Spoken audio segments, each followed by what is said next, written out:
For Let by J.C. Kofoed. First published Black Mask, September 1920. Chapter 1. The limousine drew up beside the curb. A correctly garbed chauffeur leaped from his seat, opened the door, and stood stiffly at attention as J. Sylvester Jones stepped out. Jones was garbed in a manner that should have made the lilies of the field blush with shame at their shabbiness.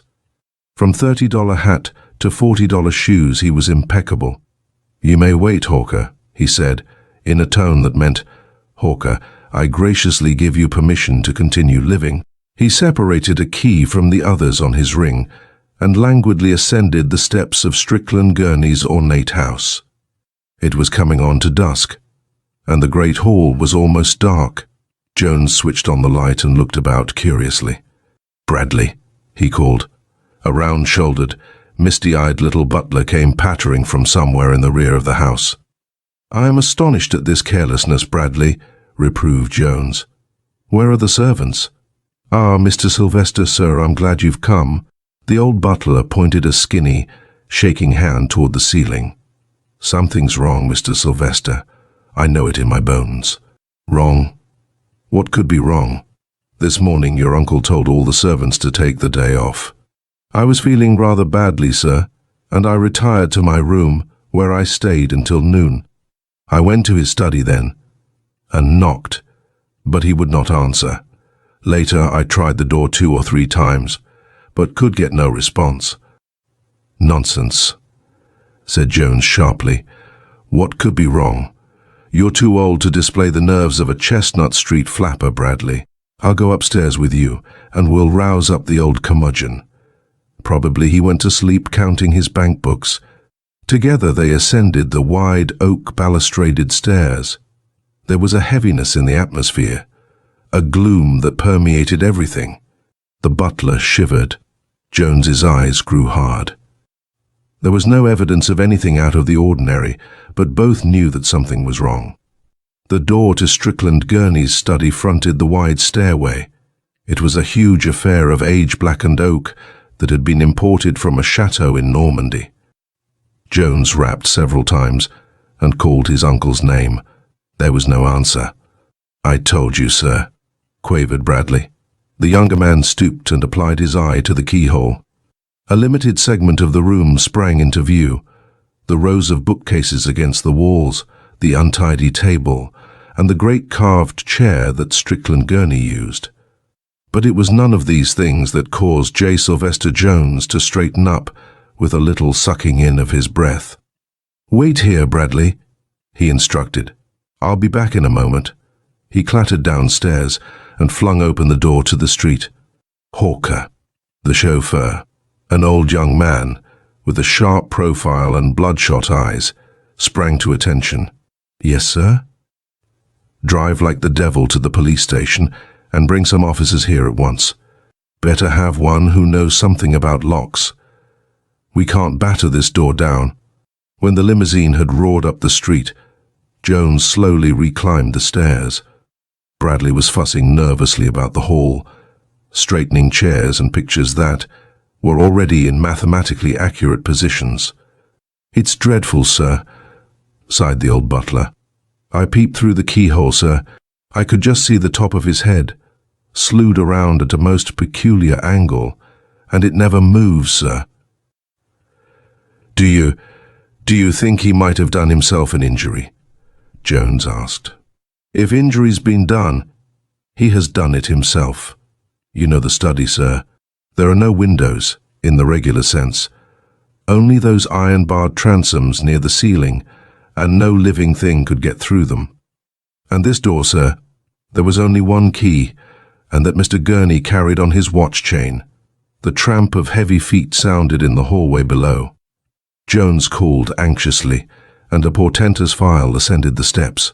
First came Lieutenant Jameson, then District Detective O'Toole, Patrolman Beerhalter, and finally a wiry, grey-eyed irresistible, known to all the city as Johnny Suggs, son of the owner of the Evening Star. Hawker edged furtively on the edge of the procession. "Well?" asked the lieutenant heavily. What's the trouble here?" He seemed somewhat awed by Jones' wonderful sartorial display, and Suggs added to it by informing him in a whisper that J. Sylvester was the nephew of old millionaire Gurney. Jones said, "I'm afraid something has happened to my uncle. I thought it best to call the police immediately." "You did right, Mr. Jones," commented the lieutenant. He laid his hand on the knob of the study door and rattled it, with no results naturally. "You couldn't break down this door without a tank. Hey, Beerhalter, get busy on the lock." "Wait a minute," cut in the reporter, whipping out a magnifying glass. "What do you say if we look this over first, Lute?" "Nobody's monkeyed with the lock. It has been opened and shut with a key, all right." Jameson, who prided himself on looking after the fine points of every case, flushed because he had not thought of that himself. With extraordinary gruffness, he ordered Beerhalter to get busy. It required 10 minutes of concentrated effort on the policeman's part before he flung open the door. There was the stuffiness of decay in the chamber, the nameless creeping horror that is always present when death comes by violence. Solemnly, the little party crossed the room and looked at the figure in the carved chair. It was that of a man of 60, big-paunched and heavy-lipped. Strickland Gurney had been known as a connoisseur in all that pertained to the appetites, and his face was that of a gourmand. There was a half-snarl on his face, and a revolver lay on the floor below the drooping fingers of the right hand. His left fist rested on the table edge and gripped the study key. The fine silk of his shirt front was caked with dried blood. Jameson, his pique forgotten momentarily, was once more the calloused police official. He touched Gurney's pasty cheek, lifted the right arm, dropped it heavily, and crinkled the blood-clotted shirt between his fingers. "I ain't no doctor, but I can see this man's been dead at least 3 hours. Say, what do you know about this?" He turned suddenly on the trembling Bradley. "Nothing, sir, except what I told Mr. Sylvester, sir." "What was that?" "This morning Master gave the servants a holiday, but I stayed in my room because I wasn't feeling well. At noon, I knocked on his door to find out if he required lunch, and he told me to go to the devil, quite harshly, sir. That was the last time I heard him speak. Twice afterward I knocked, but received no answer. Then Mr. Sylvester came, and he sent for you. There is only one key to the study, sir, and Mr. Gurney has that in his hand. How is it you didn't hear the shot?" "My room is downstairs, and there were several closed doors between." The lieutenant grunted, and then looked at Jones. "Can you add anything to that?" "Nothing of value, I'm afraid. My uncle and I were on the best of terms. I usually called on him twice a week, Monday and Friday." "This is Thursday," Jameson shot out. "I know it," retorted Jones with some asperity. "I had intended leaving for New Haven tomorrow, and I wanted to see Uncle Strickland before I left. What are you trying to do? Shoulder the crime onto me." The lieutenant hastily denied that any such idea had been in his mind. "But we got to clear up every point, you see. Now, where did you spend your time this afternoon?" "I left the Hotel St. Regis, where I have my apartments, at 1 o'clock, and drove through the park until 2:15. Yes, I'm sure it was 2:15. For I had an appointment with Miss Daisy Graylis, of the Bohemian Follies, at 2:30. We went to the Ambassadeurs and danced until 4, when I escorted Miss Graylis home. It was after 5 when I left her, and I came directly here. That accounts for every minute of my time." "I guess it's all right," said Jameson. He drew his detective aside and questioned him in a whisper. "There ain't nothing to it at all," snorted O'Toole. "It's a dead open-shut case of suicide. There's a .38 caliber gun, with 1 cartridge fired. The door was locked and no way getting into the place without a keg of dynamite. Why, Lute, this is the easiest thing I ever see." Jameson sighed with relief. "You're right, Marty. Ring up the coroner's office and have them send a man up. I'll leave Beerhalter here to look after things. What's the matter, Mr. Jones?" "You're white as a sheet." The dandy nodded. "I'm frightfully upset. Shock, you know," he admitted. If you don't mind, I'll wait downstairs for any questions you may want to ask me." "Pretty tough on him," said Jameson when J. Sylvester Jones had gone. Johnny Suggs, who had been examining the room, and particularly the table and floor, with keenest interest, said, "Oh, do you think so? He is Gurney's only relative, and I understand that he will inherit everything the old man left." The lieutenant looked up quickly. He had a profound respect for Johnny's shrewdness, and there was something in the reporter's tone that shot a shaft of suspicion into his brain. "You don't think Jones did this?" he demanded. "Do you?" "No, I don't. It's suicide, all right. What else could it be? Here he is, locked in his own room with a gun. It's his gun, all right, for you can see his name on that plate on the butt." "I saw it," said Suggs dryly. "Then what the devil do you mean?" Johnny picked up a sheet of paper from the table. It bore the legend, "Strickland Gwemi, 1822 Mammoth Building," and a few lines of scratchy writing, addressed to the Curio Company of America, requesting the price of a collection of weapons used by the Dayak headhunters. It was dated at noon that day. "Doesn't it suggest anything to your mind?" the reporter asked. Jameson scratched his head, read it over again, and looked puzzled. "I can't say it does," he admitted. "You don't think any of these Dayak birds did this?" "Certainly not." The slight shrug of Johnny's shoulders indicated vast disgust with the official police. "Why, Lieutenant? This letter was written by a left-handed man." He turned to Bradley. "Mr. Gwemi was left-handed, was he not?" The butler nodded. "Then," said Suggs triumphantly, "if Mr. Gwemi committed suicide, how did he manage to shoot himself, drop the revolver on his right side, and pick up the key with his left? Suicide? This is murder, Lieutenant. You can bet a year's pay on that." Chapter 2. In the private office of the Star's owner, Johnny Suggs told his story.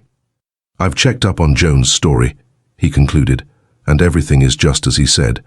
The manager at the St. Regis, Miss Daisy Graylis, and the head waiter at the Ambassadeurs, as well as his own chauffeur, can account for every moment of his time that afternoon. It is possible that Bradley, the old butler, committed the crime, but I don't believe it. He's the mildest creature that ever walked. Lieutenant Jameson arrested him, of course, but if you'll give me the chance, Dad, I'll prove that he had nothing to do with it." The elder Suggs elevated his heels to the desktop and looked out at the murky rack of sky. "It's good stuff," he said approvingly. "And we'll make a corking story, but what about the finish, Johnny? We want to find out who committed the murder, and you're no detective." Johnny flushed. "Crime detection isn't a secret art," he protested. "Anybody with a wit and patience can do it. Give me a chance at it. These boneheads like Jameson and O'Toole will never catch the murderer. I saw what they missed once. I may be able to do it again. You're a regular William J. Burnsholmes, aren't you? If you can find out who killed Gurney in a locked room with no known mode of egress, they ought to make you police commissioner.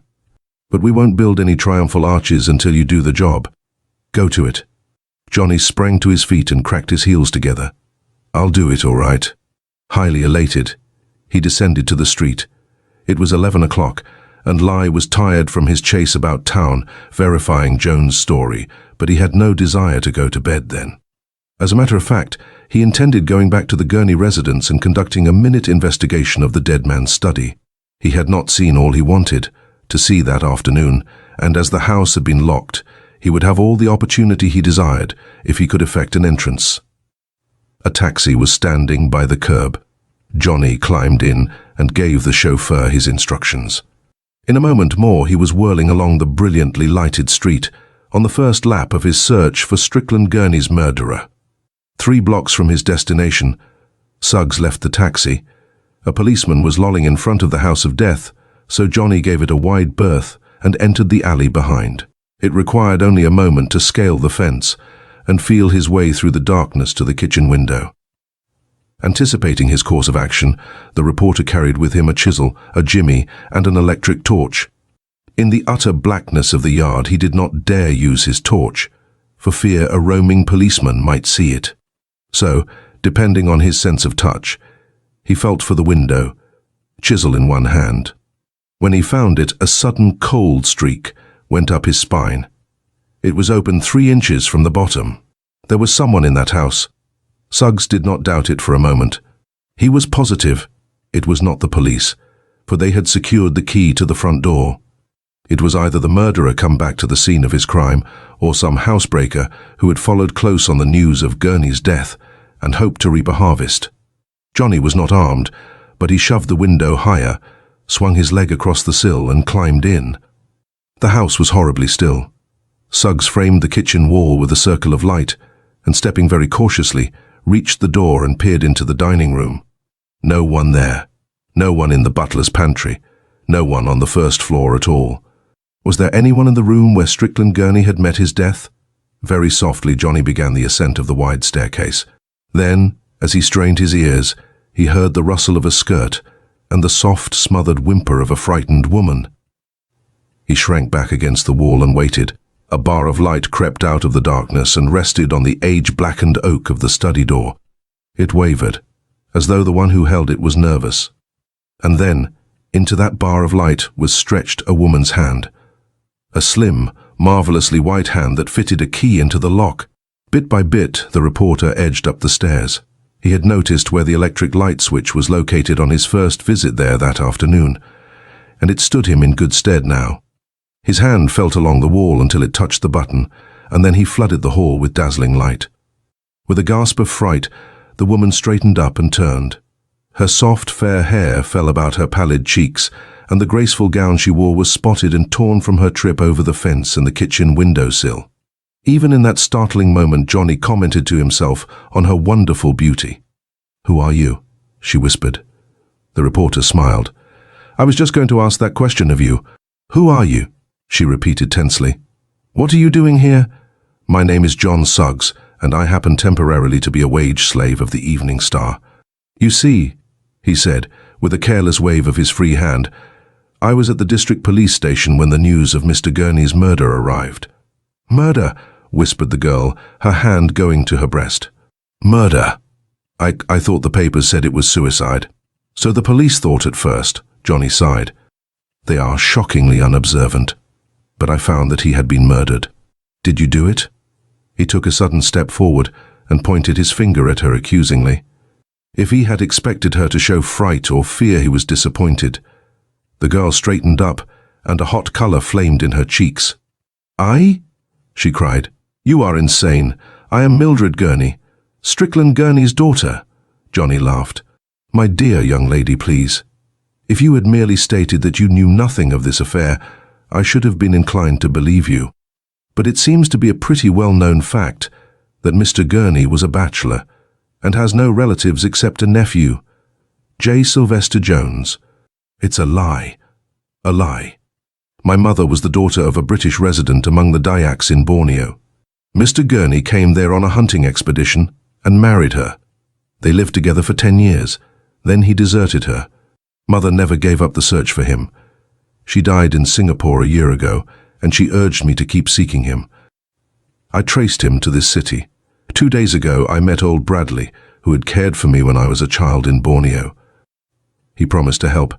And so Bradley took an impression of the lock and had that key made for you," said Johnny, with a rare flash of inspiration. "Oh." She shrank against the door's age-blackened panels. "Didn't he?" A tear stole from under her lowered lashes. "Oui, yes." The reporter took her hand gently. "My dear Miss Gurney," he said, "please don't think I'm utterly heartless. It is my business to find out who committed this crime. I don't think you did. I know you didn't. No one in their right senses could look at you for a moment and believe you guilty of a cold-blooded murder, even of such an old reprobate as Gurney seemed to be. I really didn't," she said brokenly. "But don't you see that circumstantially the case looks rather black against you? Personally, I don't believe in circumstantial evidence. I wouldn't convict a cat on it even if Pussy still had the cream on her whiskers. Courts of law and juries look on those things differently. As the matter stands, you had a motive in seeking revenge. You are the only other person besides Mr. Gurney, to our knowledge, at least, who had a key to this door. Please don't cry. Can't you see that I'm trying to help you? To find a method of defense? Have you any idea who might have killed your father?" She hesitated. "Tell me," Suggs urged. "Even if you have only the barest suspicion. We must get to the bottom of this matter." "J. Jones," she said. "Jones? I checked him over every minute of time from noon until 6 o'clock, which covers the period in which Mr. Gurney was last known to be alive, and the moment the police arrived here. What makes you think he is guilty?" By this time, Mildred Gurney had entirely regained control of herself. Johnny admired her for that. The position in which she found herself would have developed more than incipient hysteria in most girls. He could see that the marvelously white hand that held the key was steady once more. Her voice, when she answered, was clear and low. "I am making no accusations, Mr. Suggs. I do not know Mr. Jones personally, but I did learn how he ingratiated himself with my father, so much so that he was named in the will as the sole heir. From all accounts, he is a typical man about town, a selfish, pleasure-seeking idler. He lives at the St. Regis, owns a limousine, has a chauffeur, yet he is desperately in debt, and his bank balance is less than $100. Certainly that would seem to indicate that he would have an interest in my father's death." "From whom did you learn all this?" "From Bradley," she said defiantly. "I see," mused Johnny. "Yes, that would be a motive, if he did do it. Now, Miss Gurney, there is just one other thing that I want to ask you, if I may." "What is that?" "Why are you here tonight?" "I am looking for the will. Jones has no right to that money. He will only squander it in the cabarets anyway. My mother's people are desperately poor. They have been good to me, and I intend seeing that they are made comfortable with my father's money. I don't care anything about it for myself. I am young, and can work." She threw out her beautiful arms in a gesture of defiance. Johnny took the key from her. "Well, we might as well go in the study. You may find what you want, and so may I." He fitted the key in the lock, and found the door unlocked. It was pitch dark in there, a velvety sort of blackness that one could almost feel. Suggs turned his flash on the walls and located the electric switch. This time, when he turned it on, there was no gush of light, but the lamp on the study table winked into being. Then Mildred Gurney screamed, a blood-chilling sound in that great, dark house. Johnny sprang to her side, his eyes following the pointing line of her finger. A man lay face down on the carpet.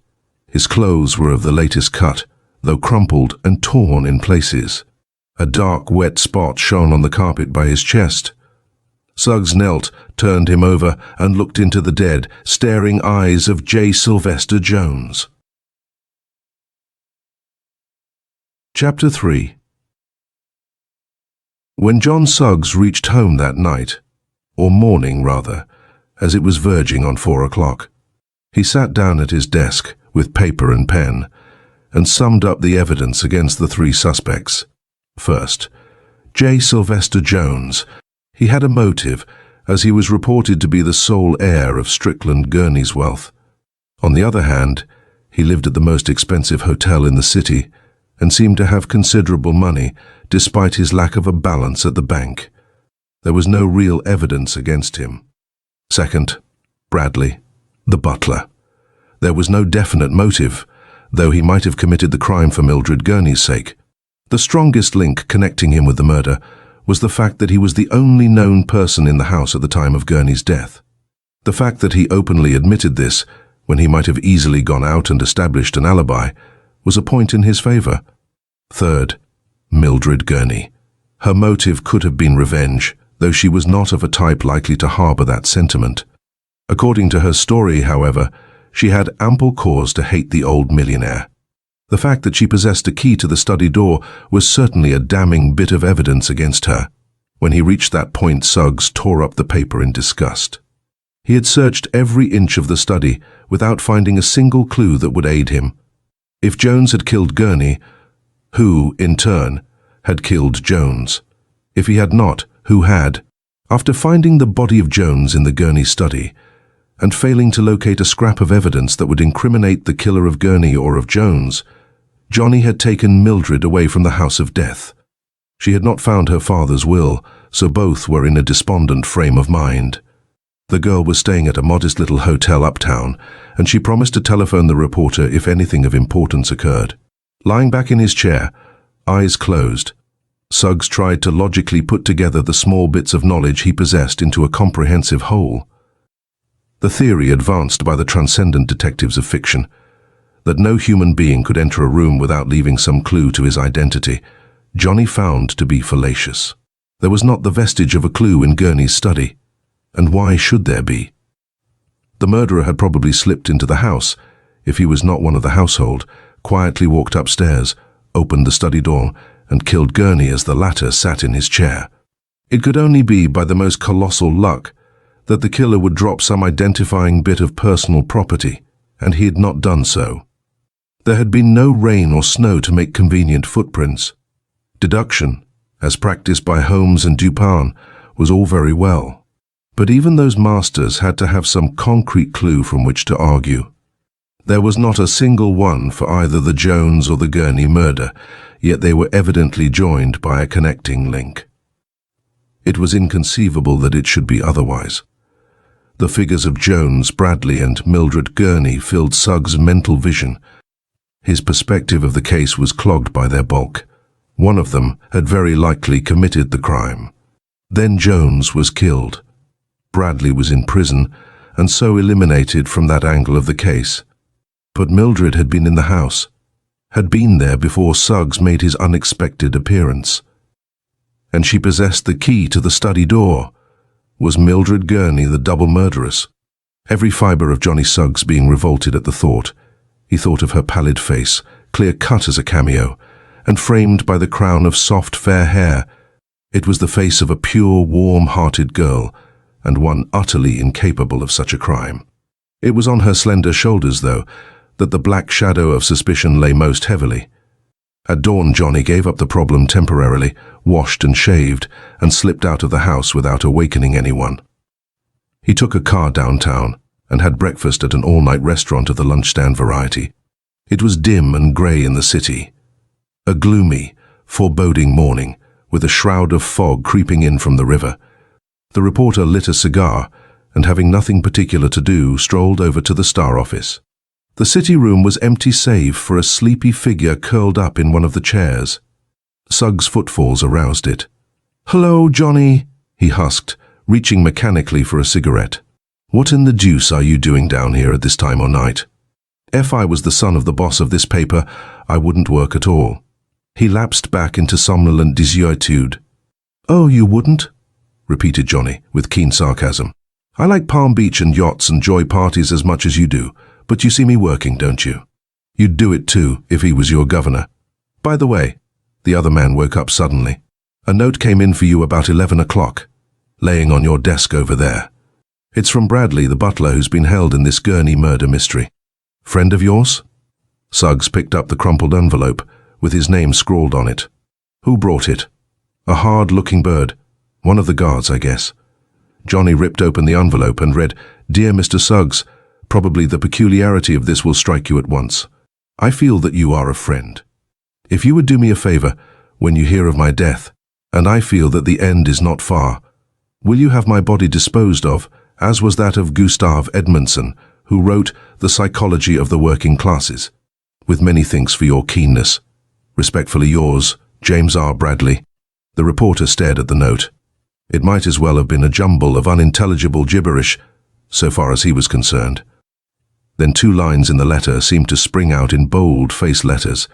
"The peculiarity of this will strike you at once, and many thanks for your keenness." The mild-eyed old butler was trying to send him a cipher message.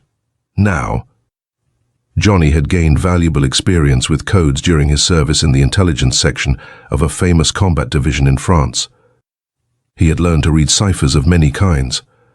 So tired and aching as he was, he sat down at his desk and tried to unravel this one. After an hour of concentrated effort, Suggs decided that, if it was a code, it was too cleverly done for him to solve. The letter was so short that it gave him no opportunity. This reference to Gustav Edmondson and his book threw no light on the subject. The Psychology of the Working Classes was in the Star's library.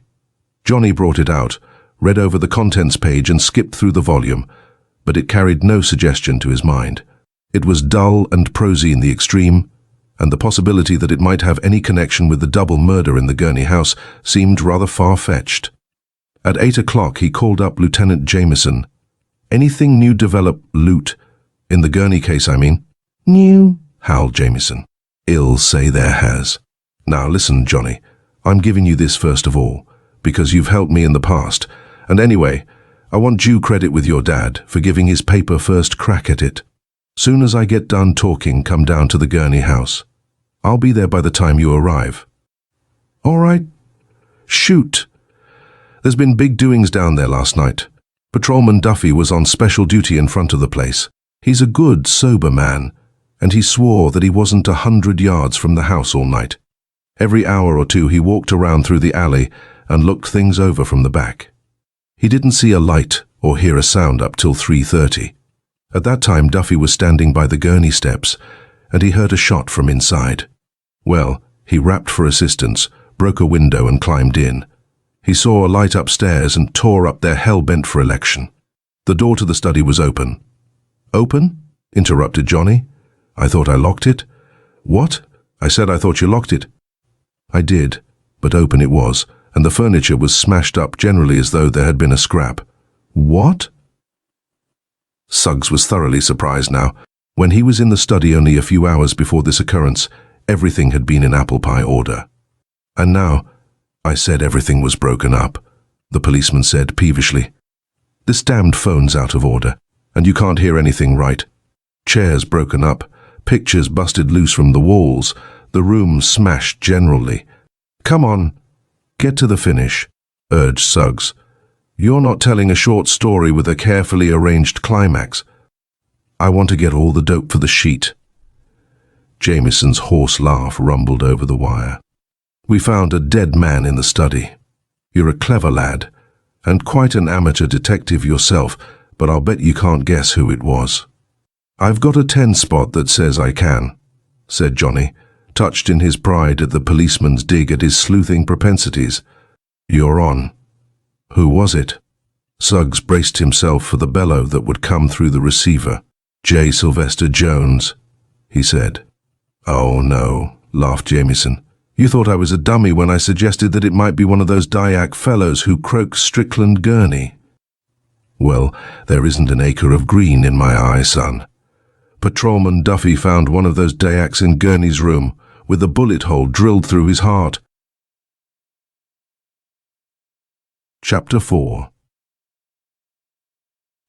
Utterly amazed at this turn of events, Johnny sketched what had been told him to his sleepy compatriot, and that gentleman, galvanized into instant life, began hammering out the story on his typewriter. "Better let the old man look it over," Suggs suggested. "He's interested in this Gurney affair and wants to keep his finger on it. Better call him on the phone, tell him what's happened, and that I've gone up to the house to look things over." Johnny was lucky enough to get a trolley without much delay, and every rumbling foot of the way he kept asking himself what had become of Jones's body. What malign influence was behind these repeated killings? He thought of his father's words, "Don't build yourself any triumphal arches until the job is done." The governor was right, as usual. Anyone who solved this mystery deserved a triumphal arch at that. 20 minutes later he reached the Gurney residence and was admitted by Lieutenant Jameson himself. "Come upstairs and take a look at the study," the latter invited. "I'll admit this has me buffaloed. Just where this brown-skinned baby horns into the picture is beyond me. Now, if it had been Jones, as you guessed, we might have been able to fix up a story that would jibe with the facts, you know. But this," he shrugged his shoulders. "Bradley must have been mistaken about only the one key. The study door was open, and I know that I locked it before we left." Johnny nodded. He had locked the door himself, with Mildred's key at 1 o'clock that morning. The appearance of another one relieved him, for it shifted the shadow from the girl.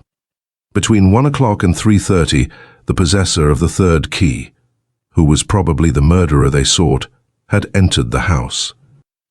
Who was he? The reporter and the police lieutenant walked upstairs.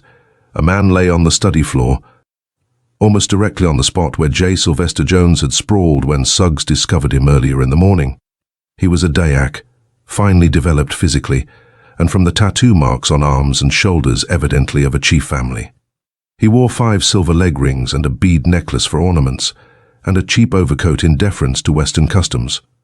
His head had been crowned by a peculiar bit of Dayak millinery, decorated with a hornbill feather, but it had rolled off into a corner. A parang, or short sword, with a beautifully carved handle, was gripped in his fist as though he had been awaiting an assault. Johnny knelt beside him, his keen eyes roving over the wonderfully developed body and the section of floor immediately beside it. Quite possibly, this was the man who had killed both Strickland Gurney and J. Sylvester Jones. If he was, who, in turn, had killed him? Certainly not Bradley, who was in jail. Very improbably Mildred, whom he had escorted to her hotel, an hour's ride from this place. Then it was someone who had not as yet been suspected. "Well, what do you make of it?" asked Jameson. Suggs rose, walked across the room, apparently following a trail that was invisible to the lieutenant's eyes. He stopped before the fireplace, in which no fire had been built for months, examined it carefully, glanced up the chimney, and walked back to the Dayak's body. "I found a few things," he said, "that you probably overlooked. In the first place, there hasn't been any struggle here. All this smashing up has been done for effect. If there really had been a struggle between this Dayak and a man powerful enough to give him a battle, do you think that he would still have held the parang in his hand in that way? The way I read it is this: the Dayak came into the room all ready for action and was shot down before he was able to make a move. It isn't possible that, if there had been a fight that knocked over all this furniture, that this light table with the lamp would have survived. No, the place was carefully wrecked before the Dayak was killed." Jameson grunted. "Why before?" The reporter's voice grew sarcastic. "Do you imagine anyone could have wrecked this place and made a getaway between the time the shot was fired and Duffy arrived? Why the devil should he wreck it at all?" "Ah, that's the question. The only reason I can see is that the murderer was searching for something. He tore things up regardless in looking for it." "Well, he was disappointed then," grunted the lieutenant. "We took everything of value, papers and money, over to the station when we left." Johnny could have kicked himself. "I'm certainly the prize cheese detective of the world," he told himself. "So Mildred and I." He already called her that in his thoughts. Wasted all that time looking for something that was in Jameson's safe. I should have known that much. "Anything else?" demanded Jameson. "Oh, yes. Quite the most important of all. And it's going to prevent you from collecting that 10 spot from me." "What do you mean?" "You bet that we would find Jones's body here." "And so you will." He rolled the Dayak's body to one side. "Look at that blood spot. Too far down to have come from this savage's wound. Someone else was killed in this room before Mr. Dayak. There are 2 drops of blood between here and the fireplace. I looked up the chimney and caught a glimpse of something. I'll wager that you'll find Jones's body jammed up in there." Jameson, Detective O'Toole and the 2 patrolmen made a rush for the fireplace. In 10 seconds they had demonstrated the truth of Suggs' statement, and the soot-smeared, twisted body of the late dandy was stretched beside that of the Dayak. They looked at him with far more respect than they had ever exhibited before. "I'll take my hat off to you, Johnny," the lieutenant admitted. "Now tell me who did Kay. I can't afford to lose out on this case after letting Mullaney make a clean getaway last month." The reporter laughed. "I don't know. You're holding out on me," complained Jameson. "No, I'm not. I really don't know enough to help you, but I hope to add a little to that knowledge by this afternoon. When I do, I'll let you know. You can gamble on that. I'm not trying to build up a reputation with the force. All I want to do is get solid with my dad. He never had a very high opinion of my abilities, and I want to prove to him that he is wrong. I'll have to be covered up a bit until something breaks. What is your paper going to say?" "Oh, we'll fix that up all right," the reporter assured him. "The Star will have a story full of glittering generalities, giving all due credit to the Foxy police, who found out that this apparent scrap was a frame-up." "All right," agreed Jameson, slightly mollified. "But for heaven's sake, let me know as soon as anything breaks." "Sure thing." Johnny used the telephone in the hall to call up the paper. His father was in the office, having come down immediately at the news of the developments in the Gurney case. The older man listened quietly, then asked, Have you any clues at all? Well, said Johnny guardedly, maybe yes and maybe no. I'm going after something right away. Keeler tells me that you received a cipher note from Bradley. Have you figured out what it means? No, I believe it is too short for a message, and I am hopeful that another part will come soon. Until it does, I am going to follow out some ideas of my own. By the way, Dad, Lieutenant Jameson wants you to cover him up until something breaks. Of course. Johnny rang off. It was his intention to go to Mildred and find out from her if she had been accompanied by the Dayak as a servant, and if he had taken up her quarrel and been killed in following it out. That seemed very likely. He might have murdered Gurney and Jones, but Suggs could not understand who, in turn, had killed him. It was rather too early to call on Miss Gurney. Considering the late hour at which she had retired, it was quite possible that she had not yet arisen. So Johnny left the house, bent on walking to the little uptown hotel. The sun had chased the fog back to the river reaches, and it was delicious in the open after breathing the death-ridden atmosphere of the Gurney house. Suggs threw back his shoulders and strode along at a good pace, keenly enjoying the exercise. He received something of a shock when he inquired at Mildred's hotel, only to find that she had left an hour before. "You Mr. Suggs?" asked the clerk, after volunteering the information. "Yes.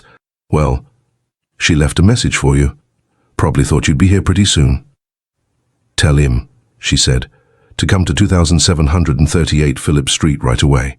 I guess it's most gosh almighty important." "Oh, thanks." Johnny sprinted out into the street, hailed a taxi, and ordered the Mahout to drive at top speed to the Phillips Street address. There was no use trying to figure out in advance what this sudden change of base meant, except trouble for Mildred. They arrived at their destination in extraordinarily quick time. Suggs paid off the chauffeur and reached the front door in approximately 3 seconds. It was open, and he went in. From the upper floor he heard Mildred's voice sound in fright and protest. Johnny went flying up, with the speed of a 10-second man. When he reached the landing, he saw her struggling in the arms of a tall, black-bearded man. At the sight, a flood of anger and passion welled up in the reporter. He had only seen her once, but that was enough. Her beauty and courage had captivated his heart. In spite of the black shadow that hung over her, the girl saw him, called his name, as her assailant tossed her back and faced the door. Johnny flung himself forward with the silent ferocity of a beast. Though far smaller than the other man, the desperation of his attack more than made up the difference. His fists lashed against Blackbeard, who was broad and thick and solid on the ground. They drove the latter's head against the wall paneling with a force that would have stunned a weaker man. Instead, it seemed to spur Blackbeard into action. He clenched Johnny around the middle and buried his bushy face against that young gentleman's chest. But the reporter blocked him off with sharp elbows and drumming fists. He realized that he would have small chance at close quarters. His only salvation lay in keeping clear of those ape-like arms. The big man drew back, panting heavily, then lowered his head into the shelter of his left shoulder and rushed again. Johnny leaped nimbly aside, but slipped out a lagging foot, and Blackbeard went over it with a crash that stunned him. The reporter was atop him instantly, his thumbs sinking into the great muscles at the side of the neck. The paralyzing pressure stopped the fellow's breath, made him choke, and beat the air feebly. Mildred ran to his side. "Come, come," she whispered. "Oh, quickly, we must get away from here." He looked up at her, the old irrepressible light dancing in his eyes. The touch of her hand on his shoulder thrilled him. "I think we'll turn this fellow over to the police first," he said gaily. "These few punches have not been punishment enough for him." "No, no, it is impossible." "Come." So Johnny rose, and with a contemptuous glance at Blackbeard, walked downstairs with Mildred. Once again out in the clear sunshine, the wonder of this affair grew on him. He felt just the reverse of Wilkie Collins' famous detective. That gentleman was so used to doing big things that the little ones escaped him. Like a senior wrangler who has forgotten how to do quadratics and has to solve problems of the second degree by the calculus. Johnny felt like a youngster who has never learned mathematics and has been ordered to do a most intricate problem. The twists and turns of this Gurney case he knew would make him grey-haired before his time. "Will you please tell me the meaning of this, Miss Gurney?" he implored. "Every step becomes more difficult. We found J. Sylvester Jones dead in your father's study at 1 o'clock this morning. At 3:30, the officer on the beat heard a shot, entered the house, and found the room wrecked, and a big Dayak lying dead on the floor. Jones' body had been crammed up the chimney. "Do you know this Dayak? What were you doing in this vacant house? Who was that bearded man? I think at times that I see a light, and then matters become more foggy than ever." The girl considered.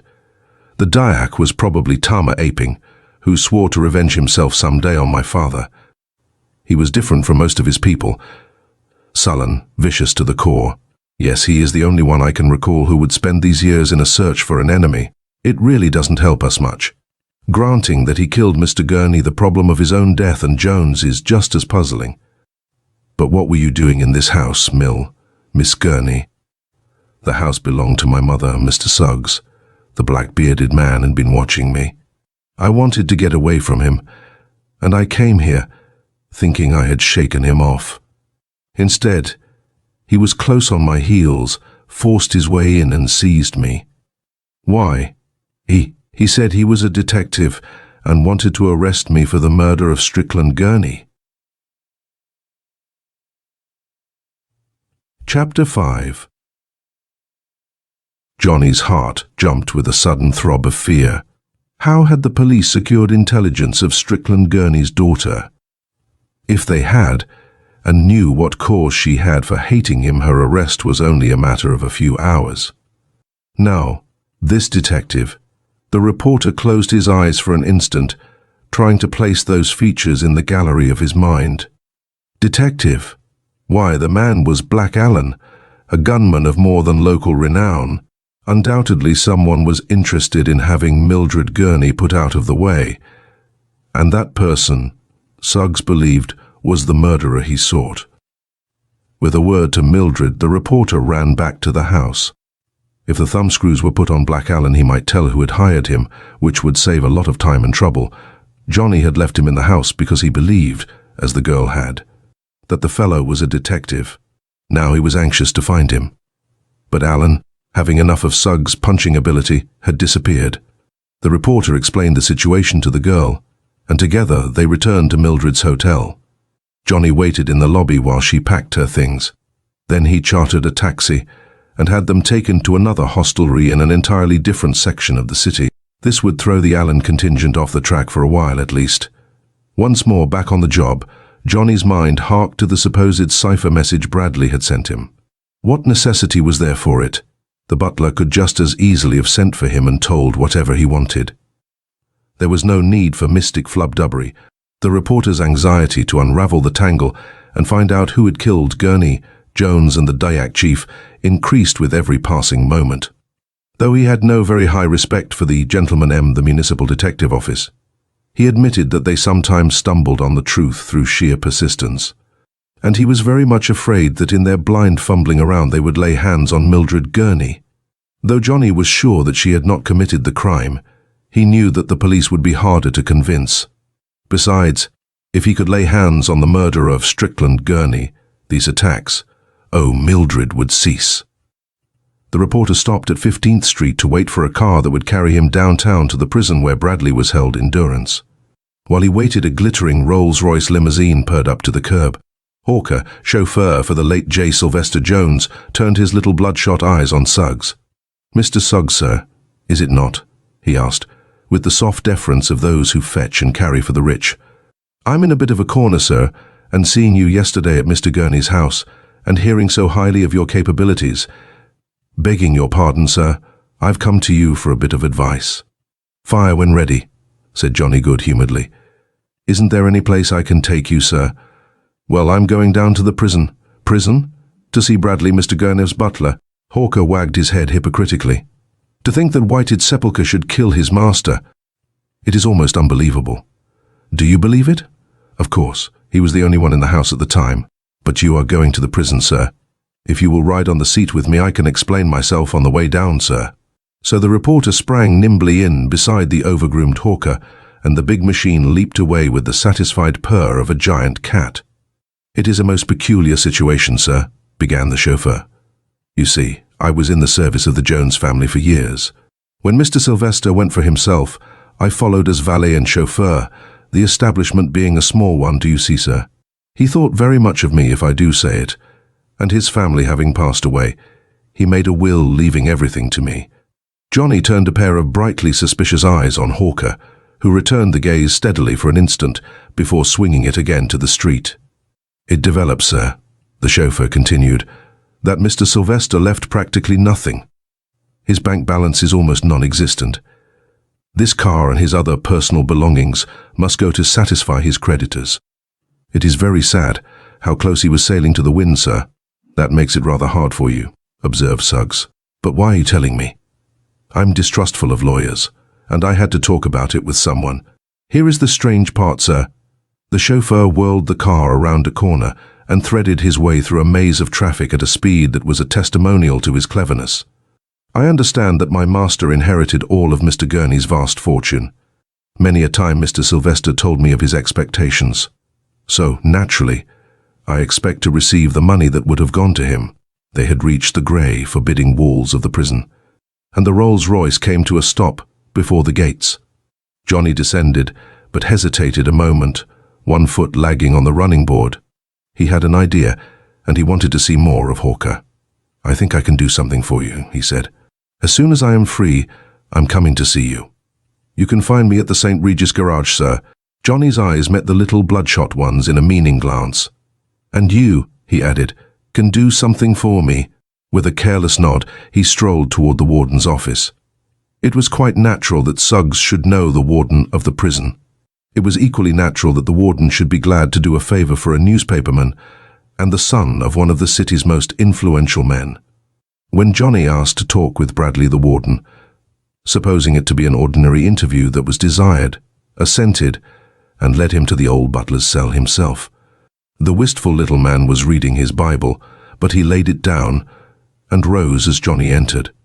There was something pathetically small and dusty about him, so much like a once-loved toy that has been relegated to a far corner of the closet, that Suggs felt very sorry for him.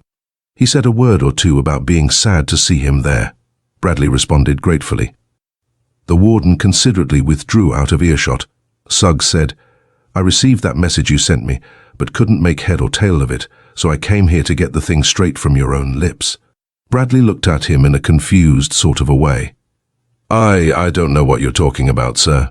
"There's no need for mystification or melodrama," said Johnny impatiently. "I want to help clear this matter up. You shouldn't be here, but there are others who should. Most of all, I want to help Mildred Gurney." He thrust his face close to Bradley's and uttered that phrase with the utmost emphasis of which he was capable. The butler's chin dropped. His mild blue eyes distended. "Don't you see, man?" the reporter whispered tensely. "I want to help her. It is quite possible that the police will hear of her shortly. Tell me whatever you know. It may help." Bradley sat down on the cot and wrung his hands. "I don't know a thing, Mr. Suggs. I swear to God I don't, except that I made the impression of the lock on his study door for her. I did sleep most of the afternoon, and I don't know what happened during that time. Did Mr. Gurney really give the servants the day off, or did you?" "He did." "Why?" "I had told him Mildred was coming to the house. He was afraid she would make a scene, and the servants would hear it." "What was the meaning of the message you sent me?" "I never sent you any message, sir." Utterly exasperated, Johnny turned to the door. He could not understand why Bradley should deny having sent the note, if he really did send it. If he had not, who had, and why was the old butler's name signed to it? The reporter jerked his notepad from his pocket and laid it before Bradley. "Write a few lines on there," he requested, "and sign your name. I want to compare it with that note I received this morning." The butler did as Suggs commanded. He seemed so utterly wearied that his power of resistance was burned out. Johnny pocketed the note, said a cheerful goodbye, and went down the corridor with the warden. He felt like a man in a labyrinth, striving desperately to reach the center, only to find himself as far away as ever. The center he sought was the solution to the triple murder in the Gurney house. His initial incentive to spur up his father's regard had been supplanted by another. He wanted to scatter the black shadows enveloping Mildred Gurney and regain for her the fortune that was rightfully hers. Johnny headed at once for the Star office. Things were in full blast there, and no one paid any particular attention to him as he dived at his desk. The letter he had received that morning was flattened out under an inkwell, and another lay beside it. This one was unsigned, and merely bore the words, page 92, paragraph 3. He opened the first letter and read it again. Probably the peculiarity of this will strike you at once. If you would do me a favor, when you hear of my death, and I feel that the end is not far, will you have my body disposed of as was that of Gustav Edmondson, who wrote The Psychology of the Working Gases? Johnny grinned. The second note cleared up in an absurdly simple way the puzzle the first one had created. His correspondent wanted him to read page 92, paragraph 3, of The Psychology of the Working Classes. He called for a copy boy and sent him for the book, the one he had consulted that morning having been returned to the library. Then he laid out the two notes. Despite the brevity of the second one, it was easy to see that the chirography was identical with that of the first. Then Suggs flattened out the paper he had requested Bradley to write. It was identical with that of the other two notes. Why had the old butler denied writing them? The copy boy came back presently with Edmondson's masterpiece. Johnny seized it eagerly and opened it at page 92. In paragraph 3 he found this. The newest type of family servant is the chauffeur, and he presents a most absorbing psychological study. He's usually a step ahead of the other servants mentally, and, in consequence, becomes more valuable or more dangerous as his character is inclined. I recall quite vividly the murder of Mr. Farnsworth Lee by his chauffeur, a man of. Johnny threw down the book with an exclamation of delight. Hawker, he said to himself. Hawker. Chapter 6. That letter brought to a head the vague suspicions that had been germinating in Suggs' mind. But after all, proof was needed to link the chauffeur with the triple murder. Without it, the black shadow would still hang over Mildred Gurney. Before leaving, Johnny stopped in his father's office. The elder Suggs leaned back in his swivel chair and surveyed his son. "Well, my boy," he asked cheerfully, "how is the Sherlock Holmes business coming along?" The reporter sat down on his father's desk and grinned at him. "If you think I have been idle, you've another guess coming, Governor. That scoop we have on the murder of Jones and Tama aping is worth the time I've spent on the case, isn't it? Without question. Have a cigar, and consider your salary raised $1 a week. But I'm interested in the detective side of the case. Your system of solving criminal mysteries. Have you deduced anything today?" Careless of his father's chaffing, Johnny sat swinging his legs, his eyes fixed on some papers on the desk. Then he looked up, square into the other's eyes. "Yes, I have deduced something, Dad, and if it isn't asking too much, I'd like an explanation from you.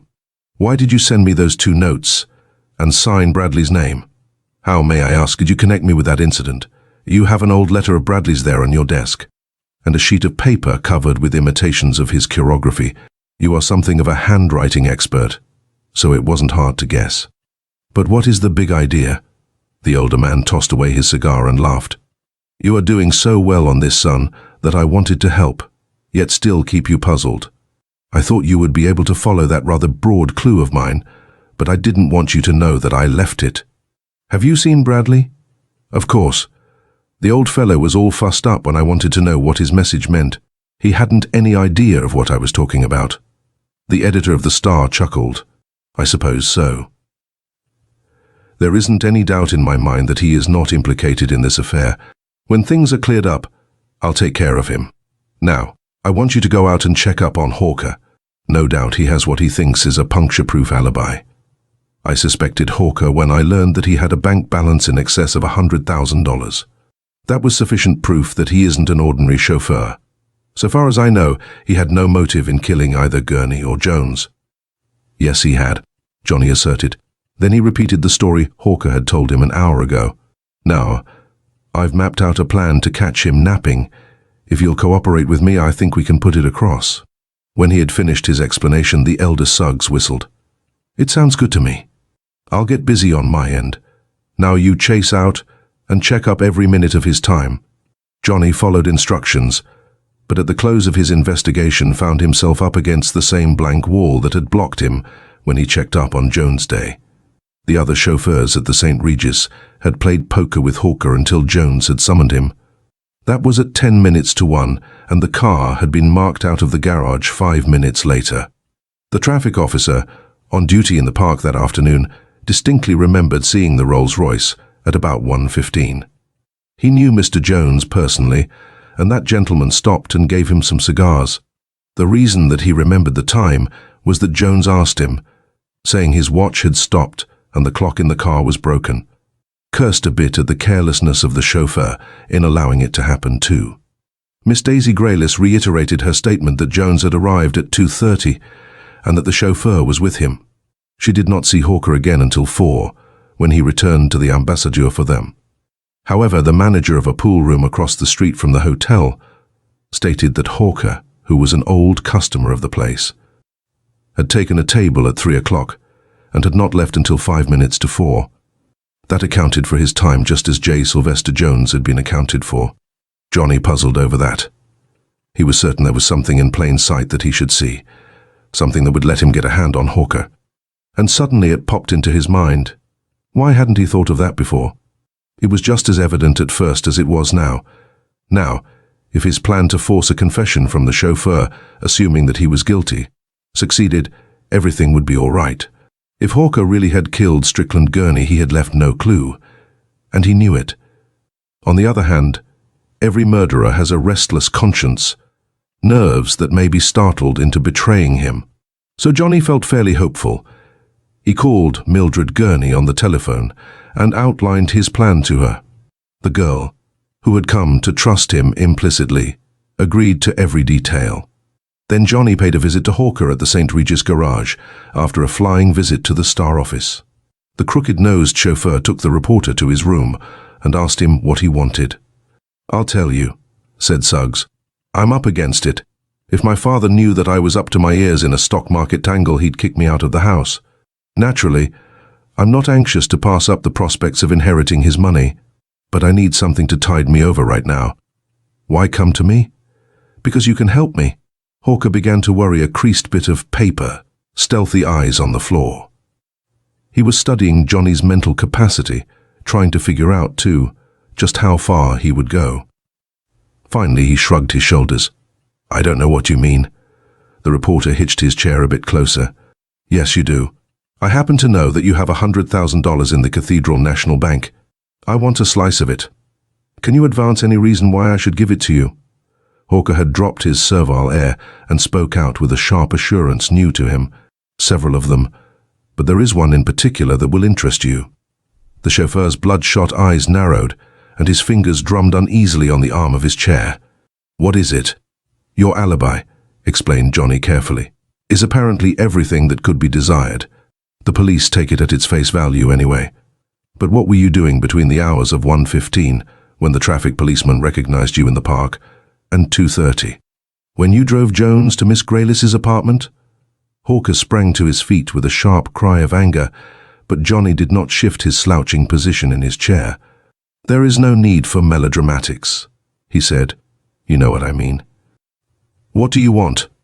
Ah, the cat was out now. Suggs did not move, but the muscles of his face relaxed, and he drew a deep, silent breath. $15,000. "You are high-priced."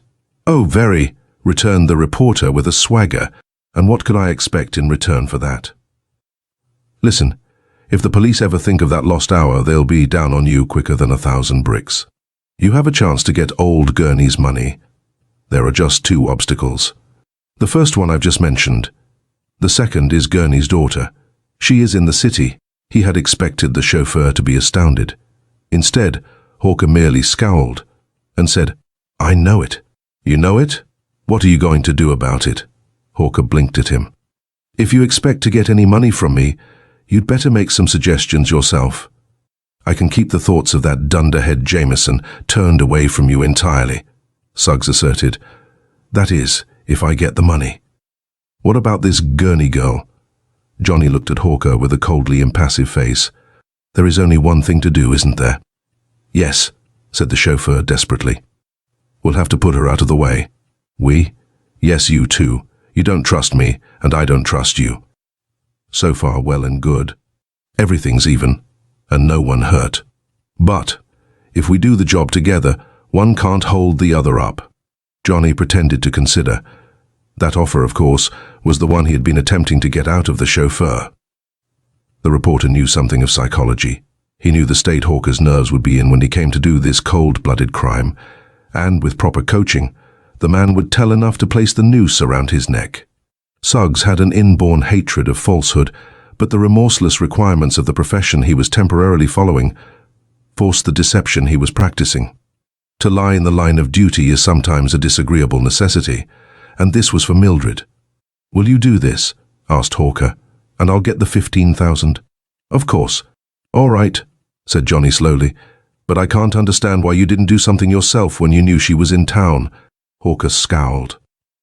"I sent Black Alan out to trap her, but someone butted in on the affair and gave Alan a handy beating. The girl got away and is hiding somewhere. It will be necessary to find her first. I know where she is." "You do?" "Of course. What kind of a reporter do you think I am? I've kept track of everyone in this case, first and last. Here's my plan. Do you know where 2738 Phillip Street is?" Hawker nodded.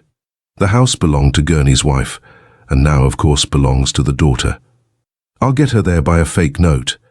And then, well, it isn't pleasant to talk of those things." "What time do you want me there?" asked Hawker. There was a sound of light footsteps in the hall. "Paper," cried a piping, juvenile voice.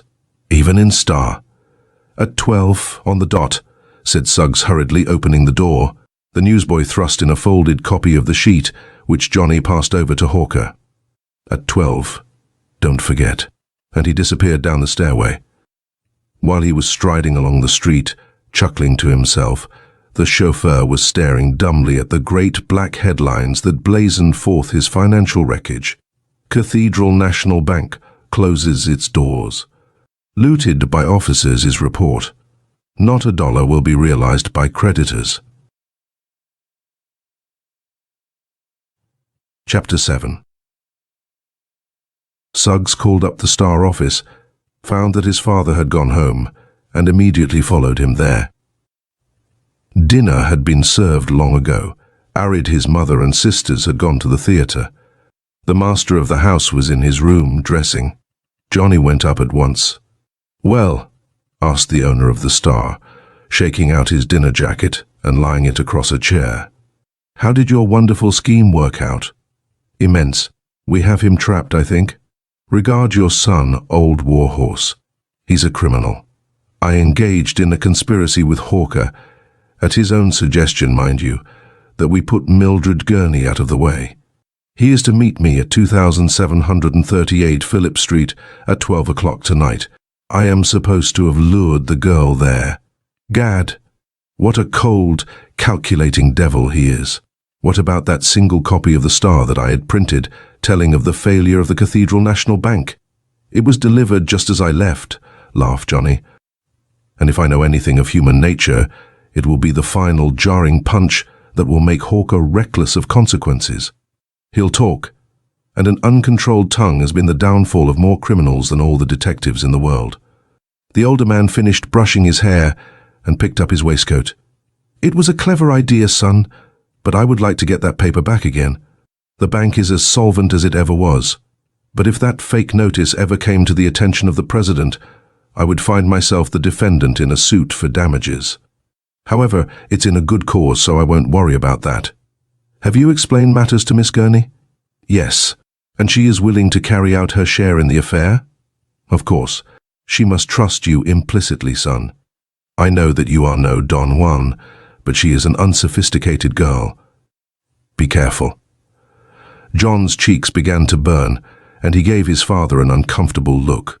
Silence fell, and he sat down, his boyish face resting on his hands. The elder Suggs looked at him curiously and began to change his collar. "Do you, love her?" he asked. "Yes. What do you think this case means to me? I am not a professional detective. The trapping of the man who killed that selfish gourmand, Gurney. and Jones and the Dayak means nothing to me except that it will lift the black shadow from the girl I love." Mr. Suggs had finished dressing. Johnny looked at his watch, picked up his hat and gloves, and rose. "It is 10 o'clock, he said in a curiously quiet voice. "I am ready if you are." Together they went downstairs. The Suggs limousine was waiting outside. When they reached the drawing room, a sudden thought struck the reporter. "I don't think we had better go together, Dad. Hawker isn't a servant. Normally he is clever enough and suspicious enough to watch this house to see what I do. You go in the machine, drive around town a bit, then pick up Jameson and O'Toole and Barhalter, if they will let him go. He saw the beginning of this affair, and it is only fair that he should see the finish too. I'll meet Mildred near the Phillips Street address. Have the police slip in the back way, and make sure that Hawker does not see them." "Right you are, son," said the older man. He took the boy's hand in an affectionate grip. "I'm with you all the way, understand? All the way. And at a pinch, I don't imagine that I would make such a bad father-in-law." He laughed, relinquished his grip. The door banged behind his burly figure. A few minutes later, Johnny too went out. He met Mildred a few blocks from the Phillips Street house. In her pretty soft gown, with a tint of blue ribbon at neck and shoulder, she seemed so very young and lovable that Suggs' heart set up a disturbed double drumming. "I am glad you are here," she whispered. "I was afraid that something had happened to prevent it." "Nothing could prevent that." "Oh," she said faintly. "Then, are we to go in now?" Yes, they were to go in, it being nearly time for Hawker to appear. Mildred had the key to the place. They entered the dim, old-fashioned back parlour, where they were to keep their vigil. Had either been alone, it would have been dreary waiting. A trifle eerie, perhaps, but being together made all the difference in the world. They burned, too, with the gusty thrill of the manhunter, a sensation that nothing else can counterfeit. At last, the big clock in the corner church boomed 12 solemn, heavy strokes. Their ponderous reverberations had scarcely ceased when the opening and closing of the front door sounded. Johnny peered hastily into the dining room and received a reassuring hiss from Lieutenant Jameson. The stage was set for the entrance of the principal actor. Suggs rose and opened the parlour door to admit Hawker. The chauffeur was flushed with drink. Apparently, he had sought to stiffen a wavering courage with numerous libations, and had only succeeded in forcing the throbbing colour into his cheeks and a heaviness into his tongue. "When I saw how dark the place was, I didn't know but what you had double-crossed me," he snorted. "You didn't think I would have it lit up like a church, did you?" Hawker grunted sullenly. "Well," said the reporter casually, "here is Miss Gurney to talk that matter over with you. I suppose I get that 15,000, don't I?" The other took his copy of the Star from a pocket and tossed it to Suggs. "Look at that," he said thickly. "I'm broke, haven't a penny in the world. But don't you worry. After I inherit old Gurney's money, I'll double your stake." "What do you mean?" demanded the girl. Hawker focused her with his red-rimmed eyes.